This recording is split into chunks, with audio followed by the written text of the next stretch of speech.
Once upon a time, there was a very ill-tempered queen, living in a great and magnificent kingdom. Then one night the queen fell into a very restless sleep. In her dream, a mysterious woman appeared. "You have to be a kind-hearted person, otherwise you'll be alone." The queen didn't pay much attention to the dream. The next morning, while the queen was walking around her palace, she discovered a secret room that she had never noticed before. She went inside curiously and found a gold necklace lying inside. The queen was captivated by the necklace's magnificence. She immediately put it around her neck, but no matter how long she waited, the necklace did not shine. How is this possible? How can a necklace this precious not start shining like the sun? The queen decided to go to the wizard. The wizard listened to the queen attentively. "This necklace only shines when kind-hearted people wear it. You have to learn how to be kind." The queen didn't want to believe what the wizard said, so she came up with other ways to make the necklace shine. She collected all of the precious stones in the palace and prepared various different potions. But with each attempt, the necklace only got darker. As the days passed by, she gave up and decided to try what the wizard suggested. She wanted to do 3 good deeds in the palace. The first thing she did was tell the oldest maid in the palace to appear before her. The maid was afraid but answered the summons anyway. "Oh, my queen, have I made a mistake without realizing it? I heard that you've been having a hard time lately, so I'm going to give you a few days off to rest." The maid was surprised and showed her gratitude to the queen and left the room. And then the necklace around the queen's neck started shining slightly. The queen then called the gardener of the palace. The gardener meticulously cultivated the queen's flowers every single day, but never received any appreciation. "Thank you for all of the beautiful flowers in the garden. Your work is really valuable to me."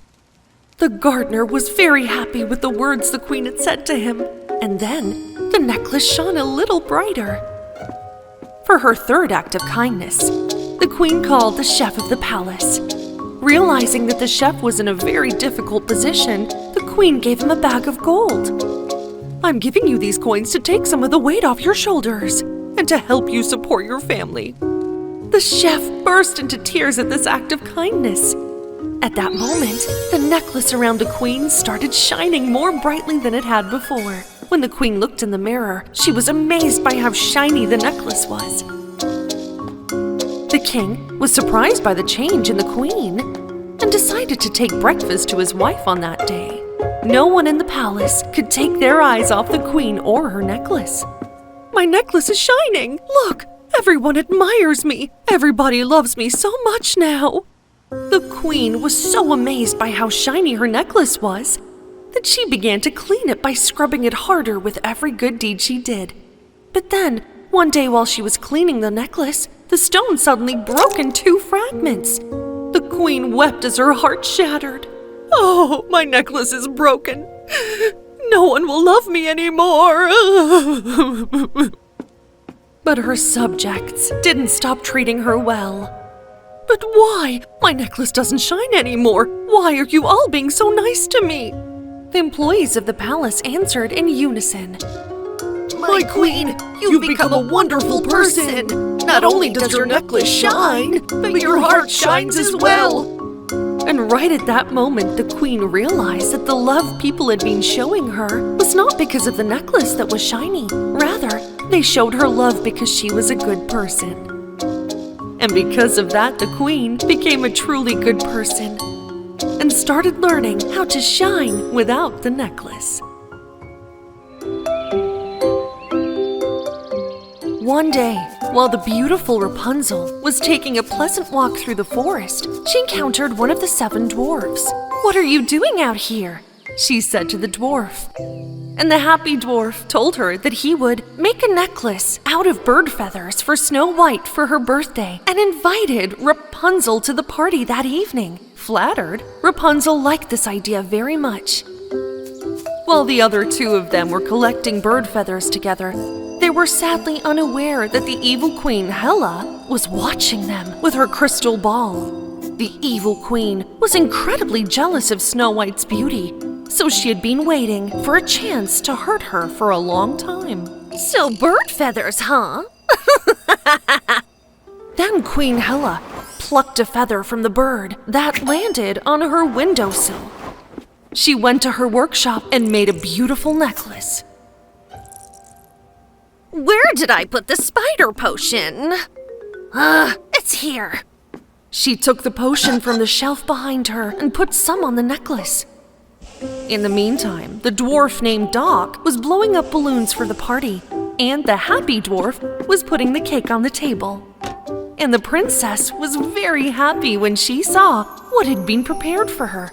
When it came time to give gifts, they heard knock, knock, knock. Suddenly at the door of the hut, when Snow White opened the door, she saw an old lady standing there.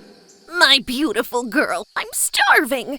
If you have any food to spare, can you share it with me? And dear Snow White could not say no to her and invited the old lady in. Rapunzel got the feeling that there was something strange about this old lady. While they carried on with the fun of the party, the old woman quickly replaced the necklace box with one of her own without anyone noticing what she had done.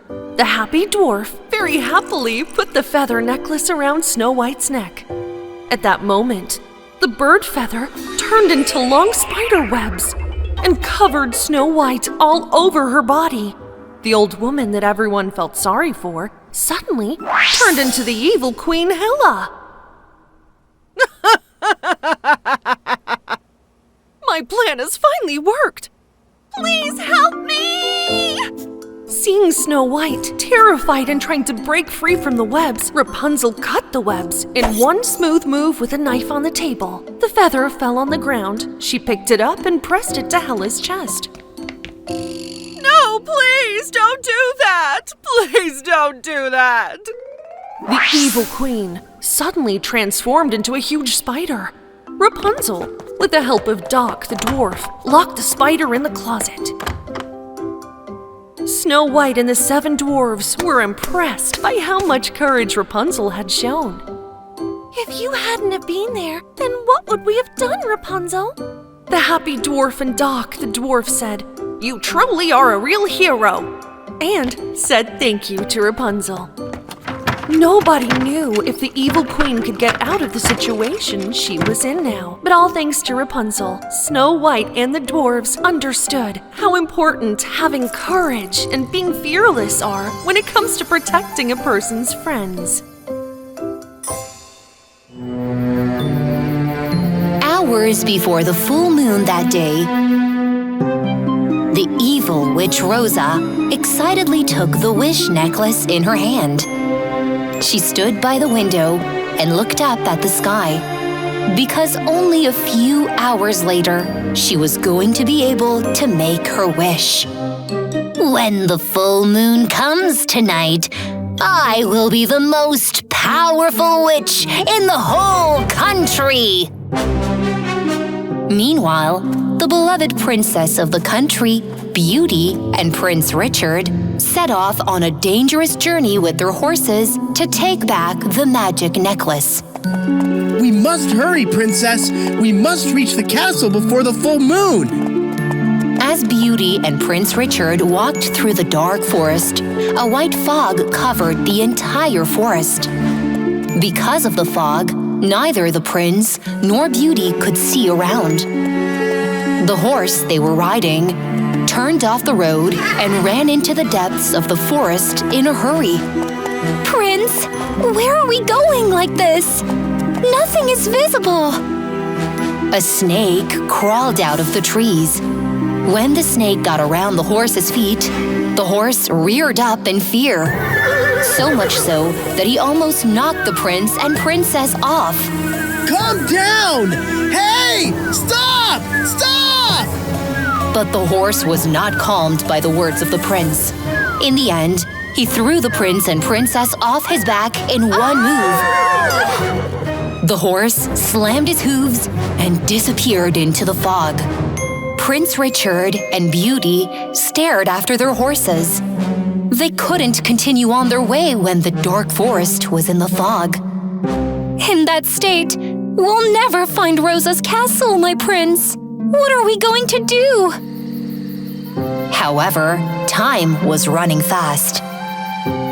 The full moon was almost complete through the fog. Soon, the bushes beside them began to rustle. Hey, who's there? You can't scare us! Beauty noticed a fluffy black and white tail close by. Just as she was about to reach out and touch her hand, a skunk jumped on her. Huh? Don't touch my tail. Tell me, what are you looking for in this dark forest? A skunk? No! We have to stuff our noses! Why, no! I only admit a foul odor to the wicked. Huh! Prince Richard and Beauty breathed a sigh of relief. Dear skunk, we have to go to the palace where the witch Rosa lives. But we lost our way because of the fog. Can you help us? The skunk began to tremble with fear as he heard the name of the witch Rosa. He hid in the bushes and stuck his head out curiously. Oh, Witch Rosa! But she's so dangerous! Beauty and Prince Richard told the skunk what had happened to them and the magic necklace. So if we can't get there before the full moon, Witch Rosa will be more powerful and even worse! So the little skunk agreed to help them. The skunk found the paths to the castle with such dexterity that Beauty and Richard followed him in amazement. Here we are, the castle of the Witch Rosa. I won't go inside, but I'll wait for you here. Beauty and Prince Richard were just about to enter the castle when a white light hit them. This was the light of the completed full moon. No! Full moon! At that moment, the ugly witch Rosa appeared at the window. She lifted her wish necklace towards the full moon and imprisoned all the light of the full moon. The stars went out one by one, and the moon looked like a rock to them. Oh, wish necklace! Bless me with the light of the full moon. I wish you to make me the most powerful and evil witch in the country. As soon as the witch Rosa made her wish, the lights trapped in the necklace surrounded her. Beauty and the prince, who were watching with amazement, hid in fear. Rosa has turned into a much more beautiful and powerful witch than ever before. Now her eyes could see more sharply, and she could smell better. I know you are here, but you're late! Before long, the witch Rosa wished that Beauty and Prince Richard were trapped in the cellar. Both of them disappeared with a bang in their hiding place. The skunk was surprised by what happened. Oops, I'd better help them. He quickly dug a hole on the edge of the castle. Gradually, he suddenly found himself in the hall of the witch Rosa. Ah, it smells worse than me in here.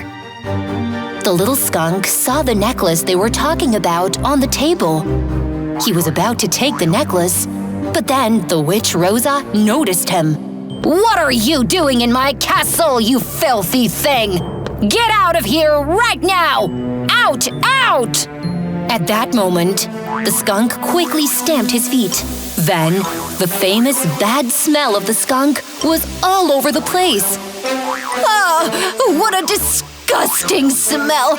Just as the witch Rosa was about to catch him, she passed out under the influence of the smell.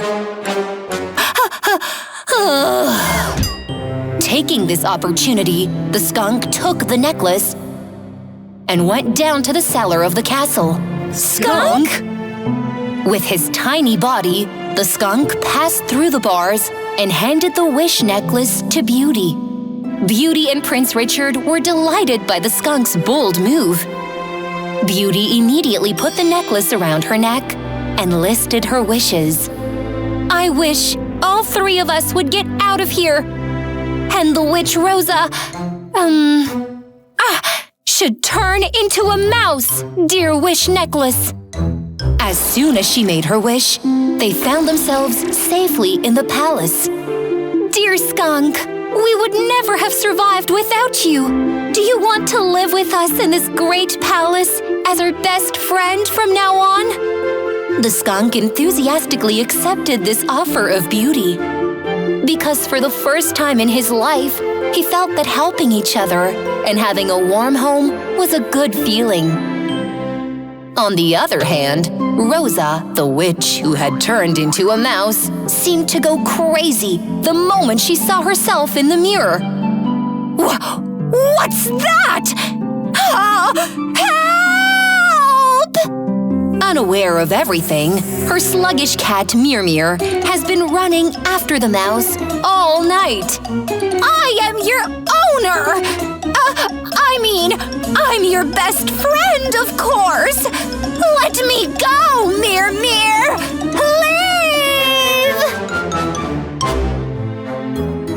In a land far, far away, there was a monster living in the middle of the desert. Moreover, he was only fed with fresh soil, newly greened plants and seeds. A little far from the desert, there was a kingdom he had not yet discovered and had not gone and eaten its soil. The king and the queen of this kingdom did not have children, and they were very sad because of this. When the queen couldn't sleep one night, she sneaked out of the palace. She wandered around the desert. Although the desert monster noticed her, he did not go near her and did not harm her, because all he wanted was to eat all the plants and fresh soil in the world. At that moment, a star fell in the sky and left a green trail behind it. Seeing the falling star, the queen immediately made a wish. Oh, I wish I had a daughter so I could hug her and raise her with love. At that moment, a star fairy appeared in front of the queen. Oh, you are a fairy! I cannot believe my eyes! Yes, dear queen, I heard your wish and came to your presence.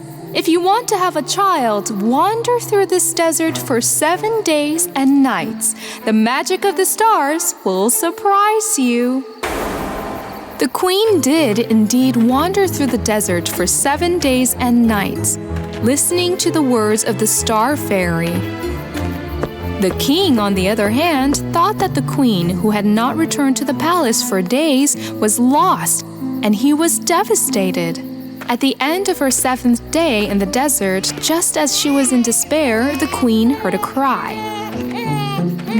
The queen moved toward the direction the voice came from. She saw a tiny baby crying on the sand. She immediately took her in her arms and returned to the palace.